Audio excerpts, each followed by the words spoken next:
Hello guys, welcome back to the channel. Today we're going to be installing a valve spring and retainers on my D16 Z6 head. And while we're at it, we're going to do two tool reviews. OEM versus Pittsburgh valve spring compressor tool. Autozone versus Harbor Freight. So let's get to it. As you can see, I already got them installed. I left these two for today's video, and let's just say it works. Well, works well enough. So here we have the OEM tools. It's from Autozone.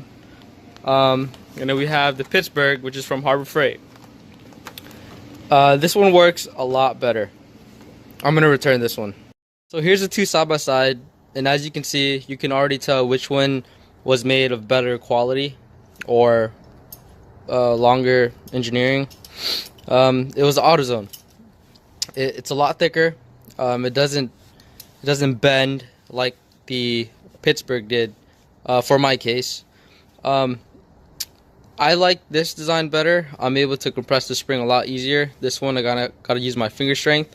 With the teeth, this is what I like a lot better about the Autozone. They're straight and not offset. With the offset, it goes. I can see the reasoning behind it, but for mine, as I compressed it, it would compress and it would cock the spring this way, and I wouldn't be able to seat it straight onto the valve. Now with this one, I'll set it and it'll compress straight, and I can get it straight on. Made it super easy. Unfortunately for both, these jaws right here are a little wide. I had to compress both to fit my small spring for my little small Honda D series lawnmower motor. I'm just kidding.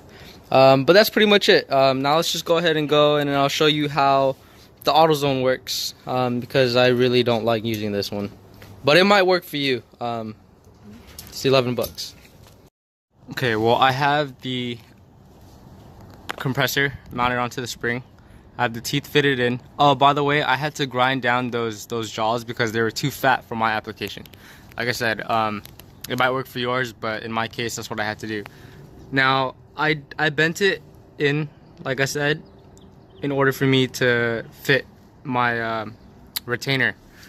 So now all we gotta do is compress it. So what I like about this one is that there's a lot more room to stick your magnet and pull out the valve keepers. Now that the valve keeper's out, check this out. Just like that. Nice and simple. See, and it compressed the spring a lot straighter than the Pittsburgh would. The Pittsburgh, like I said, it would cock the spring one way.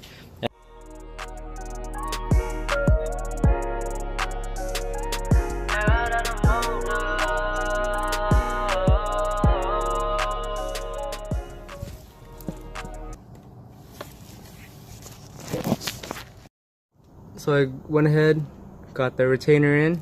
So you pull up until it's seated slightly, and then we're just gonna go ahead and uncompress the spring compressor. And there you go. It's all seated. I'll do this one later. Well, I hope that helps. There's better tools out there, definitely, most definitely.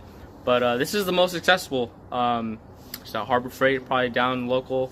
You got the Autozone right down the street. So it's the $11 tool versus the $20 tool. The Autozone works. Maybe you should try out the Harbor Freight and let me know how it works for you, but it didn't work for me. Once again, don't forget to like, comment, subscribe. See you guys next time. Stay tuned. The head's almost done. The block's done. I just need to pick up injectors and my ECU, and then we'll get going putting it into the EG. All right, before I sign out, this is a Supertech valve train. Brian Crowder stage 2 cam for the P29 build, so stay tuned for that.